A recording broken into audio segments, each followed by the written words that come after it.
ನಮಸ್ಕಾರ ವೀಕ್ಷಕರೇ, ಇವತ್ತು ಒಂದು ಬಂಪರ್ ಲಾಟ್ರಿ ಶೇರ್ ಅಂದರೆ ಈಗ ಅದು ಒಂದು 15-16 ರೂಪಾಯಿನಲ್ಲಿ ಟ್ರೇಡಿಂಗ್ ಮಾಡ್ತಾ ಇದೆ. ಅದು ಒಂದು 100-150 ರೂಪಾಯಿ ತನಕ ಹಂಗೆ ಹೋಗುತ್ತಾ ಅಥವಾ ಏನು 10 ರೂಪಾಯಿಗೆ ಬರುತ್ತಾ ಗೊತ್ತಿಲ್ಲ. ನೋಡೋಣ, ಅದ್ರ ಡೀಟೇಲ್ಸ್ ಎಲ್ಲ ನೋಡೋಣ, ನೀವೇ ಡಿಸೈಡ್ ಮಾಡುವಂತ್ರಿ. ಅದಕ್ಕಿಂತ ಮುಂಚೆ ಇದು ನಂದೊಂದು ಅಡಾನಿ ಪವರ್ ಶೇರ್ 244ಗೆ ಬೈ ಮಾಡಿದ್ದೆ. ಸೊ 19,500 ರೂಪಾಯಿ ಹಾಕಿದ್ದೆ. ಸೊ ಒಂದು 5-6 ಮಂತ್ಸಲ್ಲಿ 23,500 120% ರಿಟರ್ನ್ ಬಂತು. ಸೊ ಈ ಥರ ಈಗ ಒಂದೂವರೆ ವರ್ಷದಲ್ಲಿ ಸುಮಾರು ಸ್ಟಾಕ್ಗಳು ಡಬಲ್ಲು ತ್ರಿಬಲ್ಲು ಆ ಥರ ಆಗಿದ್ದಾವೆ ನಮ್ಮ ಪೋರ್ಟ್ಫೋಲಿಯೋದಲ್ಲಿ. ಒಂದು ಖುಷಿಯ ವಿಚಾರ. ಸೊ ಆಮೇಲೆ ನಿಮ್ಮ ಹತ್ರ ಹಂಚ್ಕೊಳ್ಳೋಣ ಅಂತ ಅನ್ನಿಸ್ತು, ಹಾಗಾಗಿ ಇದನ್ನು ತೋರಿಸ್ದೆ. ಬಟ್ ಆಮೇಲೆ ಇನ್ನೊಂದು ಏನಪ್ಪ ಅಂತಂದರೆ, ಯಾವ್ಯಾವ ಸ್ಕ್ರೀನ್ಶಾಟ್ ಹೊಡೋದು ನಾನು ಪ್ರಾಫಿಟ್ ಮಾಡಿದೆ ಅಂತೆಲ್ಲ ತೋರಿಸಂಗಿಲ್ಲ. ನಿಮಗೆ ಗೊತ್ತಿರ್ಬೋದು, ಸೆಬಿ ಈಗ ಆಲ್ರೆಡಿ ಆ ಥರದ್ದು ಒಂದು ಚಾನಲ್ನಲ್ಲಿ ಏನು ಸುಳ್ಳು ನಾನು ಅಷ್ಟು ಲಾಭ ಮಾಡಿದ್ದೆ, ನೀವು ಇಷ್ಟು ಲಾಭ ಮಾಡ್ಬೋದು ಅಂತೆಲ್ಲ ಹೇಳಿದ್ದಕ್ಕೆ ಪೂರ್ತಿ ಅವನ್ನ ಇದನ್ನು ಮಾಡಿ ಅರೆಸ್ಟ್ ಮಾಡಿ, ಸೊ ಅದು ದೊಡ್ಡ ಸ್ಕ್ಯಾಮ್ ಆಗಿ ಕೇಸ್ ಆಗಿದೆ. ಹಾಗಾಗಿ ಇದು ನನ್ನದೇ ಸ್ಕ್ರೀನ್ಶಾಟ್. ಇದು ಯಾವುದು ಸುಳ್ಳು ಪೊಳ್ಳೆ ಎಲ್ಲ ಹಾಕಂಗಿಲ್ಲ ಇವಾಗ, ಅದಕ್ಕೋಸ್ಕರ ಹೇಳಿದೆ. ಸೊ ಬನ್ನಿ ಈಗ ಬಂಪರ್ ಲಾಟ್ರಿ ಶೇರ್ ಬಗ್ಗೆ ಡಿಸ್ಕಸ್ ಮಾಡೋಣ. ಇದೇ ಶೇರ್ ವೀಕ್ಷಕರೇ, ಬಂಪರ್ ಲಾಟ್ರಿ ಶೇರ್ ನಾವು ಇವತ್ತು ಏನು ಡಿಸ್ಕಸ್ ಕೊಟ್ಟಿದ್ದೀವಿ. ಆಗಲೇ 22 ರೂಪಾಯಿ 35 ಪೈಸೆ ಟ್ರೇಡ್ ಮಾಡ್ತಿದೆ. ಇವತ್ತು ಕೂಡ ಟುಡೇ ಲಾಕ್ ಎಷ್ಟು 4% ಲಾಕ್ ಆಗಿದೆ. ಆ್ಯಕ್ಚುಲಿ ಇದು 16-17 ರೂಪಾಯಿ ಇತ್ತು. ಸೊ ಅವಾಗ ನೀವು ಮಾಡಬೇಕು ಅಂತ ನಾನು ವಿಡಿಯೋ ಮಾಡಬೇಕಂತ ಅಂದ್ಕೊಂಡೆ.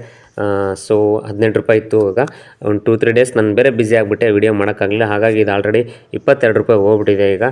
ಸೊ ಇವತ್ತು ಈಗ ನೆಕ್ಸ್ಟು ಮುಂದೆ ಇದು ಯಾವ ಥರ ಏನು ಪರ್ಫಾರ್ಮ್ ಮಾಡ್ಬೋದು, ಸೊ ಇದು ಕಂಪ್ನಿಯ ನೇಮ್ ಏನು, ಕಂಪ್ನಿ ಏನು ಮಾಡುತ್ತೆ, ಇದರ ಡೀಟೇಲ್ಸು, ಫೈನಾನ್ಷಿಯಲ್ಸು ಮತ್ತು ಎಲ್ಲ ಓವರಾಲ್ ಪ್ರತಿಯೊಂದನ್ನು ಕೂಡ ಇವಾಗ ನಾವು ಡಿಸ್ಕಸ್ ಮಾಡೋಣ. ಸೊ ಇದು ಒಂದು 6 ತಿಂಗಳಲ್ಲಿ ನೋಡೋದಾಯಿತು ಅಂತಂದರೆ 6 ತಿಂಗಳಲ್ಲಿ ಡಬಲ್ ಆಗಿದೆ ಆಲ್ರೆಡಿ 101%.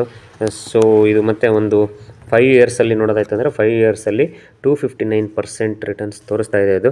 ಸೊ ಈಗ ಮುಂದೆ ನೆಕ್ಸ್ಟ್ ಹೆಂಗಾಗ್ಬೋದು, ಎಲ್ಲಿಗೆ ಹೋಗ್ಬೋದು, ಇದೇನು 100 ರೂಪೀಸ್ ತನಕ ಟಚ್ ಮಾಡುತ್ತಾ ಅಥವಾ 5 ರೂಪೀಸ್ಗೆ ಹೋಗುತ್ತಾ, ಸೊ ಎಲ್ಲ ಪೂರ್ತಿ ಡೀಟೇಲ್ಸ್ ಈಗ ನೋಡೋಣ ಬನ್ನಿ. ಈ ಕಂಪ್ನಿಯ ನೇಚರ್ ಆಫ್ ಬಿಸ್ನೆಸ್ ನೋಡೋದಾಯಿತು ಅಂತಂದರೆ, company has built expertise to build wind power projects from concepting to commissioning, wind asset management solution for installed assets including operations, billing, collection of revenue to project customers, supply of green power to customers, CER, carbon credit sales and trading. So ನಿಮಗೆ ಈಗ nature of business ಗೊತ್ತಾಯಿತು. It's into the renewal sector. So ಇದು ಏನು sector ಅಂತಂದರೆ, ಈಗ already ಭರ್ಜರಿ ಬೂಮಿಂಗಲ್ಲಿರೋ sector, ಮತ್ತು ಅನದರ್ 2 to 3 ಇಯರ್ಸಲ್ಲಂತೂ ಖಂಡಿತವಾಗೂ ಒಂದು ಒಳ್ಳೆಯ ಬೂಮ್ ಸೆಕ್ಟರ್ ಅಂತಲೇ ಹೇಳ್ಬೋದು. ಅಂದರೆ ನೇಚರ್ ಆಫ್ ಬಿಸ್ನೆಸ್ಸು ಚೆನ್ನಾಗಿದೆ ಇದರದ್ದು. ಆಮೇಲೆ ಸೆಕ್ಟ್ರ್ ಕೂಡ ಅಷ್ಟೇ, ಈಗ ಸದ್ಯಕ್ಕೆ ಮತ್ತು ನಿಯರ್ ಫ್ಯೂಚರಲ್ಲಿ ಒಂದು ಒಳ್ಳೆ ಬೂಮಿಂಗ್ ಸೆಕ್ಟ್ರೇ ಇದು.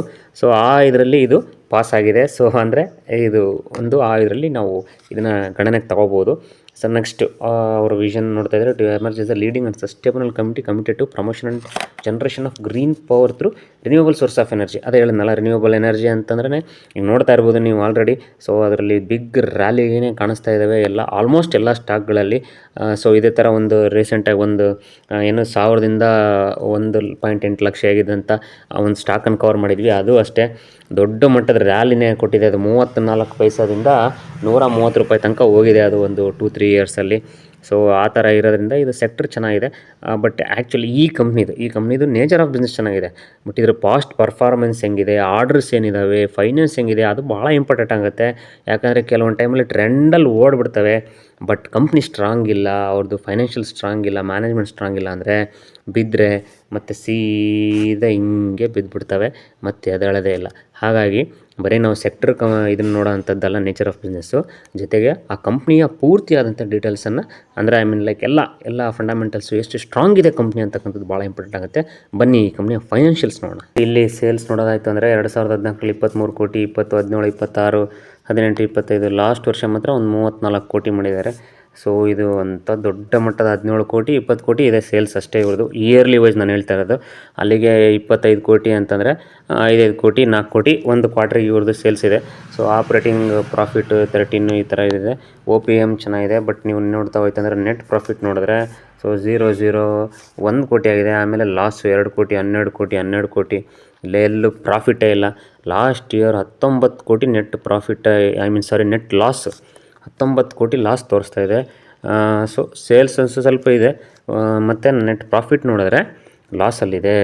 ಸೊ ಡಿವಿಡೆಂಡ್ ಇಲ್ಲೇ ಇಲ್ಲ.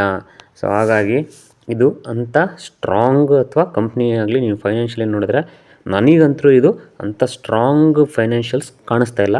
ಸೊ ನೀವು ಇದನ್ನು ತುಂಬ ಚೆನ್ನಾಗಿ ಅನಲೈಸ್ ಮಾಡಿರಿ, ಕಂಪ್ನಿಯನ್ನು ಸ್ಟಡಿ ಮಾಡಿರಿ, ಬಟ್ ಒಂದೊಂದು ಸರಿ ಏನಾಗುತ್ತೆ ಗೊತ್ತಾ, ಟ್ರೆಂಡಲ್ಲಿ ಇರ್ಬೇಕಾದ್ರೆ ಓಡ್ಬಿಡ್ತವೆ. ಸೊ ಟ್ರೆಂಡಲ್ಲಿ ಇರ್ಬೇಕಾದ್ರೆ ಹೇಳಿದ್ನಲ್ಲ, 20-15 ರೂಪಾಯಿ ಇರೋದು ₹100 ತನಕ ಹೋಗ್ಬೋದು. ಇದು ಹೇಳೋಕ್ಕಾಗಲ್ಲ, 50-60 ರೂಪಾಯಿ ತನಕ ಹೋಗ್ಬೋದು. ಇಲ್ಲ ನಾಳೆನೇ 20 ರೂಪಾಯಿಂದ ರಿಟರ್ನ್ ಮಾಡೋದು ಮತ್ತು 10-15 ರೂಪಾಯಿಗೂ ಬರ್ಬೋದು.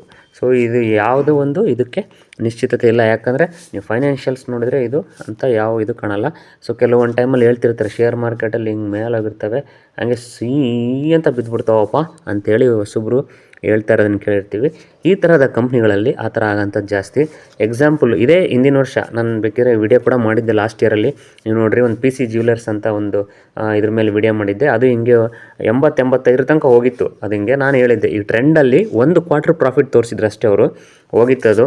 ಸೊ ಆಮೇಲೆ ಮತ್ತೆ ನೆಕ್ಸ್ಟು ಹೆಂಗೆ ಬಿತ್ತು ಅಂದರೆ ಮತ್ತೆ ಅಲ್ಲಿಗೆ ಬಂತು. ಹಂಗಾಗಿ ಈಗ ಈ ಲಾಸ್ಟ್ ಕ್ವಾರ್ಟ್ರಲ್ಲಿ ಇವರು ಪ್ರಾಫಿಟ್ ತೋರಿಸಿದ್ದಾರೆ.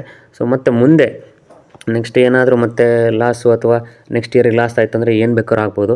ಸೊ ಇಂಥ ಕಂಪ್ನಿಗಳಲ್ಲಿ ನೀವೇನಾದರೂ ಇನ್ವೆಸ್ಟ್ಮೆಂಟ್ ಮಾಡೋಂಗಿದ್ರೆ ತುಂಬ ರಿಸ್ಕ್ ಇರುತ್ತೆ. ಹಾಗಾಗಿ ನೀವು ತುಂಬ ಒಂದು ಸಣ್ಣ ಅಮೌಂಟ್ ಅಂದರೆ very risky amount. Like example ಏನಪ್ಪ ನನ್ನ ರಿಸ್ಕು ₹1,000 ಹೋದರೆ ಹೋಯ್ತು, ಬಂದರೆ 10,000, ಹೋದರೆ 1,000.